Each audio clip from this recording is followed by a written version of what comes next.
Hello, boys and girls, and welcome to another episode of Can't Wait Wednesdays here on the KB Radio Network. This is the show where we preview upcoming film and television shows of the upcoming week. And it is March. Today is March 1st, the day of the release of this episode. And man, time waits for no man. Down here in the New Orleans area, we just got through Mardi Gras season, so that's usually a sign for me that pretty much we're rounding out the first quarter of the year. Once Mardi Gras is over. At least that's the way I gauge it in my head. And man, time is flying. But it is what it is. And that could be a good thing, depending on how you look at it. If you're a fan of these films, which I'm assuming you are since you're tuning into this show, thank you, by the way. Uh, that means that we're going to get to a lot of these good films that are scheduled to be released throughout the year fairly quickly. And man, this week is no exception. And before we get to the movie releases, we have some TV shows that are dropping this week. And I'm going to be honest with you, these aren't on my can't wait, but they are on a lot of people's can't wait. And they might be on some of y'all. So I, I'm going to mention them to be fair to all of you out there. But there's a lot of them where I'm not going to say I'm not looking forward to, but I kind of have some questions about. And we're going to get those two out the way first because there's only two. We have five can't waits this week. And so the first two are kind of for me. And I'll give my reasons why. Let's start off with the first one. The first one this week, which drops March the 1st on CBS and Paramount Plus, is a TV show that is based off of one of my, I guess you could say, top list guilty pleasures. I don't want to say favorites because we throw that word out a lot. Oh, that's one of my favorite movies. That's one of my favorite movies. That's one of my favorite movies. Man, everything's your favorite. So I'm trying to use different adjectives to describe this. And so True Lies from I think what 94? I think 1994, somewhere around that area. Which starred Arnold Schwarzenegger. It was directed by James Cameron and uh, also starred Jamie Lee Curtis in that film. But it was one of my go-to films back in the day, and it still is. I am a huge fan of True Lies for what it was. True Lies was an action comedy spy film, and I just enjoyed that movie. I remember going to the theater to see that. I remember what theater I went to go see it. That theater's not there anymore. But I had so much fun with that movie, and I still have fun with that movie. Well, powers that be decided, hey, let's turn that into a TV show, which is mind-boggling to me. I don't know how you can turn this into a TV show. Well, there is a way you can turn it into a TV show, but the way I was thinking to turn it into a show is the complete opposite of what this show is actually doing. True Lies is the series um, revolves around a suburban housewife who discovers her computer consultant husband is a skilled international spy, which leads them to save the world and their marriage. That wasn't the route that I would have took. The beauty of True Lies, the film from 1980, yeah, 1994, yeah, it's right there, is the fact that Arnold Schwarzenegger was this spy. He was hiding the fact that he was a spy from his wife and his daughter, and she does discover, but only after uh, he goes to great lengths to try to hide it. Well, from all indications in this show, is that she knows right off the bat, and that's what the show is. The two of them going off and I guess saving the world. Yeah, and well, to each their own. I'm not over the moon excited for it. I did tell myself that I will watch the pilot. I will watch this, the first episode, and I'm gonna see where we at with it. But I'm if that first episode don't grab me, I'm out. But I'm gonna give it a chance. I'm gonna give them the first episode. The series stars taking over for Arnold Schwarzenegger as Harry Taster is Steve Howie. Taking over from Jamie Lee Curtis as Helen Tasker is Ginger Gomez, who we just saw in She-Hulk. And I loved her in She-Hulk. Think she can do a real good job as Helen, to be honest with you. Not knocking that. Um, but I just have to see it. I have to see it. And we don't have to wait long. It starts tonight on CBS and Paramount Plus, March the 1st. We have True Lies, the TV show.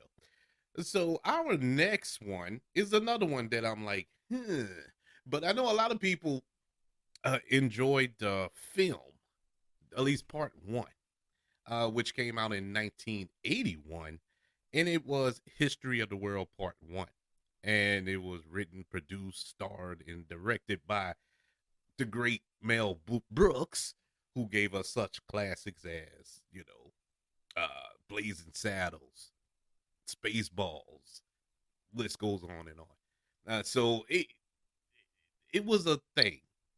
History of the World Part One. I remember watching bits and pieces of it. I remember the little segment where Moses came down came down the mountain and he had the 15 commandments. And one of the tablets broke. And he was like, yeah, God gave me these 15. And then he dropped one of the tablets. And 10 commandments.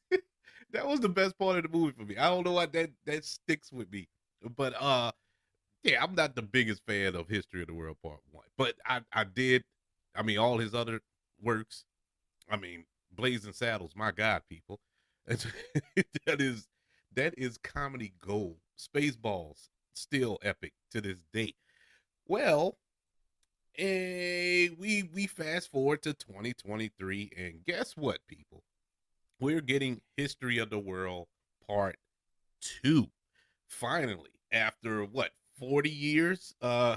42 years, we're getting the sequel.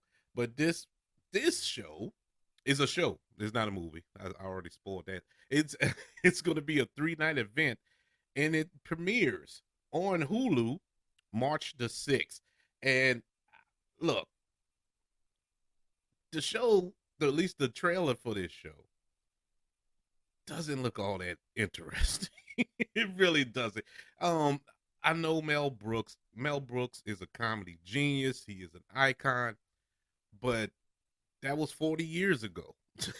you know, uh, some of the humor just didn't land for me. It would have been gut busting funny 40 years ago, but now it's just not that funny. Comedy is something that needs to evolve.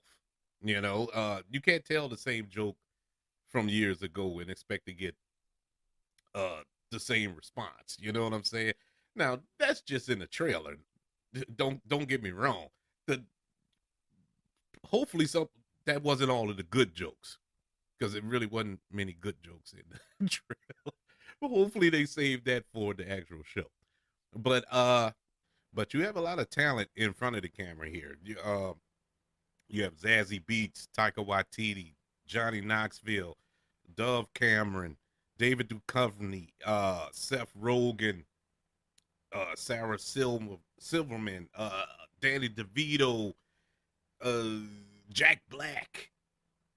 Just the list goes on and on. We'll be here forever. They have pretty much every comedian or comedic actor in this show. So, will that save it? Will that make it funny? I'm not going to go that far. But it's worth a look. Once again, just like I'm going to treat the True Lies situation, I'm going to watch the first episode. I'm going to watch the first episode, and I'm going to go from there. If you don't land me with this first episode, I'm probably going to be out. But I'm going to give it a shot. this Monday, March the 6th, on Hulu, History of the World Part 2.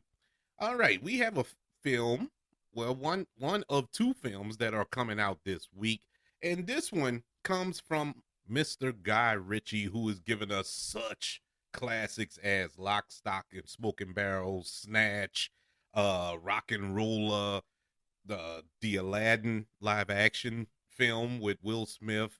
He has teamed up yet again with one of his favorite stars that he's worked with in the past, Jason Statham, and this film is titled Operation Fortune. It's it's an action spy comedy, and it actually looks good. Of course, I love Guy Ritchie as well. Huge fan of his work. I just listed his filmography, and that's not even all of his filmography, but he has a unique style. I left off the Sherlock Holmes films with Robert Downey Jr. He directed those as well. Um, I enjoy his work.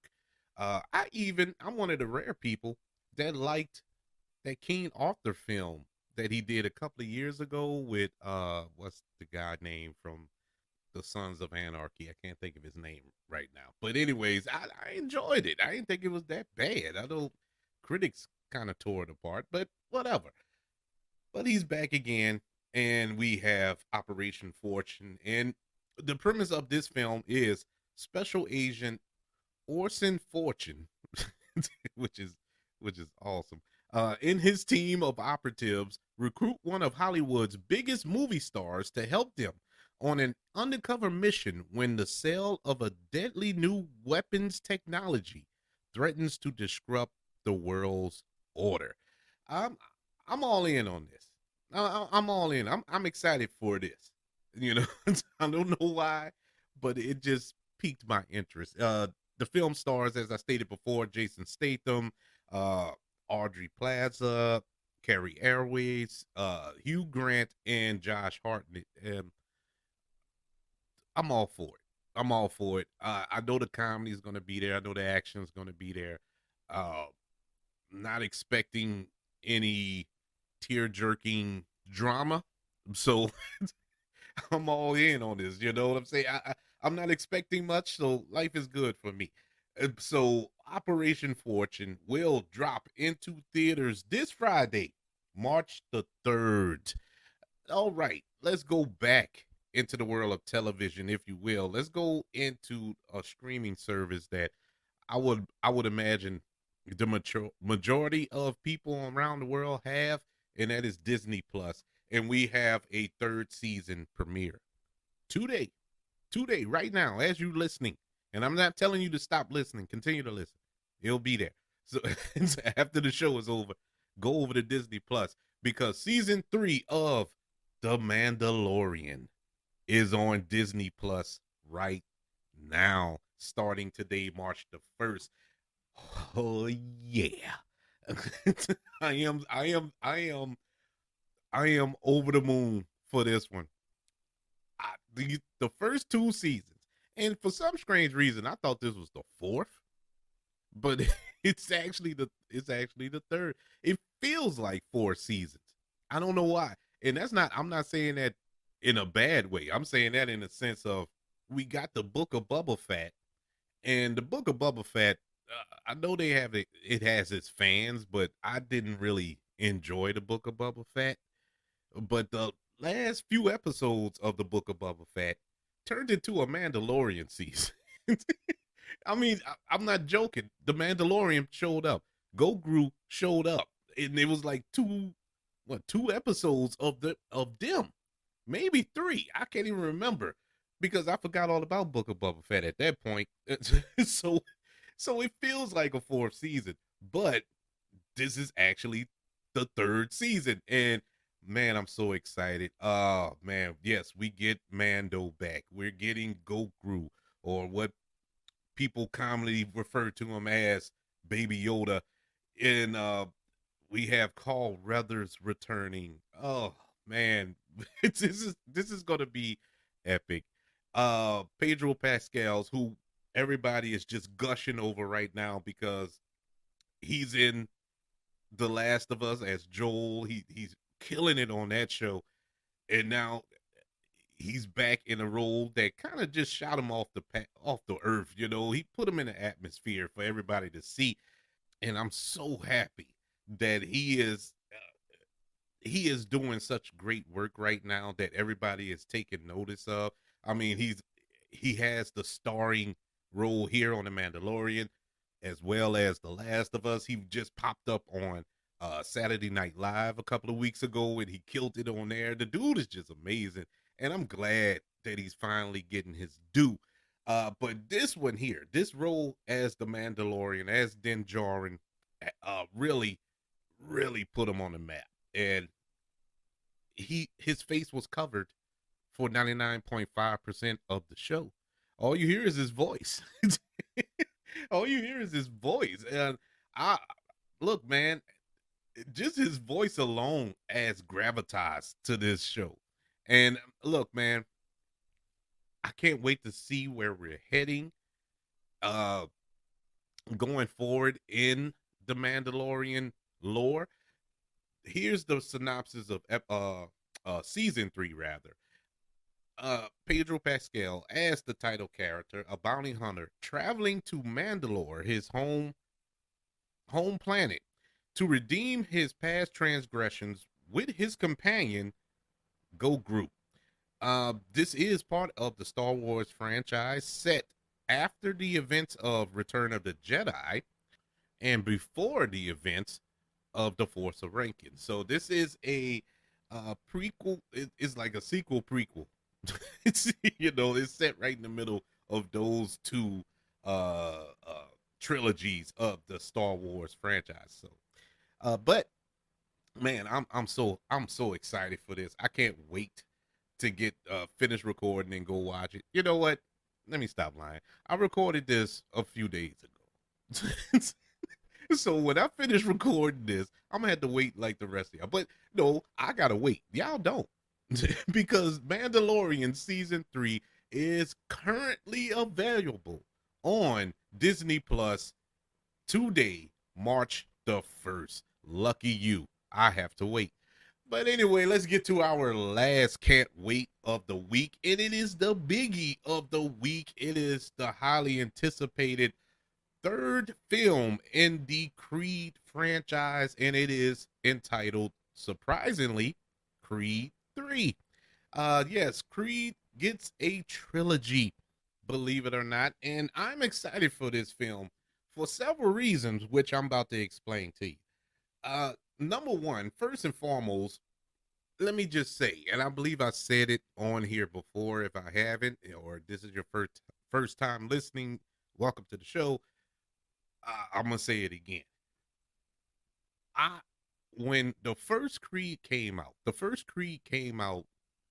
I think 2 months, maybe I could be wrong on that number. I don't know, but it came out a couple of months after my father passed, and that first Creed got me to get up and go on with life. That helped me get not over the passing of my father, but it helped me to cope with the passing of my father. And it holds a special place in my heart for that reason. And so plus, despite all that, it was a well-made film. You know what I mean? It was really, really good. And so I will never talk bad about Creed. But it was really good, honestly. It was good, well made, a perfect addition to the Rocky franchise, and I, man, I enjoyed it. I mean, that film got Sylvester Stallone an Academy Award nomination for a character that he's been playing for over 40 years. you know, and so great. It was the to a lot of people their first introduction to Ryan Coogler, who went on to direct the Black Panther films and so on and so forth. So yeah, even though he directed the film before this, but this was his big, big, big announcement to Hollywood. So yeah, I loved the first Creed film. We move on to the second Creed film. And even though it wasn't as good as the first one, I still enjoyed it. I thought it was a nice addition to the franchise. You introduce the son of Drago, Drago being the one who killed Apollo Creed in the ring in Rocky Four, and so that was a good little, nostalgic type thing, and so it was cute, but it wasn't the greatest, but I did enjoy it. Now we move on to Creed 3, and Creed 3 is the first time we're gonna get a pseudo Rocky film with no Sylvester Stallone. This is the first time that we're not getting a Rocky Balboa, and I guess you could say a Rocky film because I know it's Creed, I get all that, but that comes out of the Rocky franchise, So it's kind of weird that we've gotten to the point where we can move on from Sylvester Stallone. Something that I thought we never. This is something he created, by the way. He wrote Rocky. This is his baby, and is moving on without him. So that's one thing that has my curiosity. Also, we have Michael B. Jordan not only returning as Adonis Creed and for the third time, but he is directing this film. This is his feature film directorial debut. And so that also has my interest. Uh he's never directed a film before. This is in something this big, you know, is a task. I we'll see. We'll see how this go.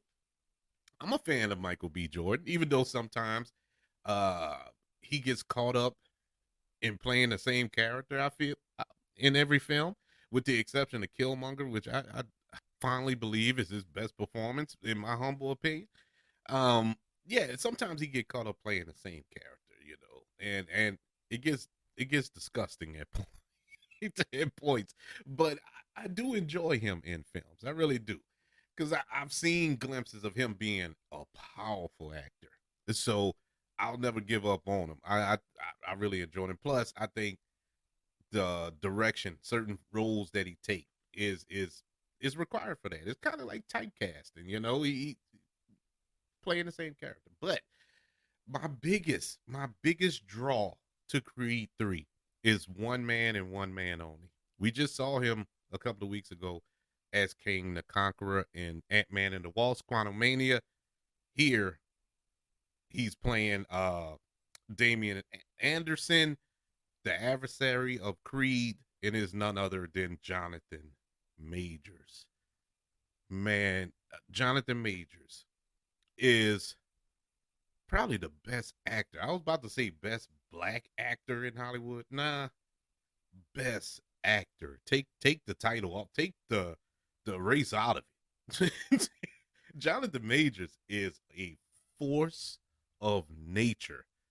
I will watch him make a peanut butter and jelly sandwich for 2 hours because I know he's going to give an Academy Award worthy performance as he spreads the butter on the bread.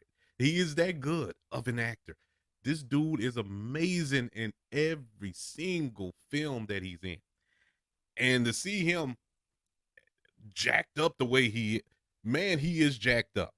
One of the main things I want to see how this movie ends. Because Michael B. Jordan, God love him, I know this is a Creed film. He's got to lose this fight. he, he has to lose. Bruh, Jonathan Majors looks like he would just devour Michael B. Jordan with one hand tied behind his back. It's no way he can pull this off. Rocky lost fights. Let's not get it twisted now. Rocky lost fights. He lost to Mr. T the first go around. He lost to Apollo the first go around. It ain't like he was 105 and no. No, Rocky lost some fights. So let's not get it twisted. But anywho's, yeah, a lot of factors going in. But this go around, it actually has a compelling story, an interesting story. The synopsis is after the events of Creed 2, Adonis Creed is thriving in both his boxing career and family life. When a childhood friend and former boxing prodigy, Damian Anderson, resurfaces after serving a long sentence in prison. He is eager to prove that he deserves his shot in the ring. The face-off between former friends is more than just a fight. To settle the score, Adonis must put his future on the line to battle Dante, a fighter who has nothing to lose. Whew. I meant Damien. I said Dante. Damien, a fighter that has nothing to lose. When you had, and that's the premise I want to see. That's if you're gonna continue this on, do something a little different. That's what I want to see. Creed, you have went on and you became a champion. You have the woman you love. You have the family you love. You have everything. You have the world, and now you're going up against somebody who has nothing to lose. you that is, whew, that's actually kind of scary when you sit back and think about it. So yeah, I am interested in this, and I can't wait. This Friday in theaters, March the 3rd, we get the third Creed film, Creed 3, in a theater near you. So those are your can't waits this week. Which one are you excited about? You have True Lies, which is available on CBS and Paramount Plus tonight. God help us all. We also have History of the World Part 2 this Monday, March the 6th. Operation Fortune in theaters this Friday, March the 3rd. Mandalorian Season 3 premieres right now on Disney Plus, and this Friday in theaters, Creed 3. I'm excited, man. I am. This is a big weekend here, starting today. This is this is a big weekend. I'm excited for a few of these. I'm not even gonna lie to y'all that I'm excited for all of them. Three of them I am. Three of them I can't wait to see. But it is what it is. I'll figure it out. We'll watch them. I'm probably gonna end up watching all 5 of these. Like I said, I'm gonna commit to my promise. I'm gonna watch the first episode of the other 2 series, but it will go from there. But the other 3, I am super excited for. But it's all about you. What are you excited for? You can contact this show by emailing this show, kbradiopodcast@gmail.com. You can also look me up on Twitter at KB Radio Network. And you can look me up on other social media platforms. Just look up the KB Radio Network. If you're listening on Apple Podcasts, Spotify, iHeartRadio, or wherever it is you currently are listening to this show, don't forget about the 5 stars, the reviews, and sharing this show with all your loved ones. And don't forget that we're over there on YouTube. Swing over there, give us a subscribe. Oh, people, thank you for joining me on this episode of Can't Wait Wednesdays. Can't wait to speak to you again. Until then, I want you all to know that I love you. Continue to love one another. And until we speak again, you all be blessed.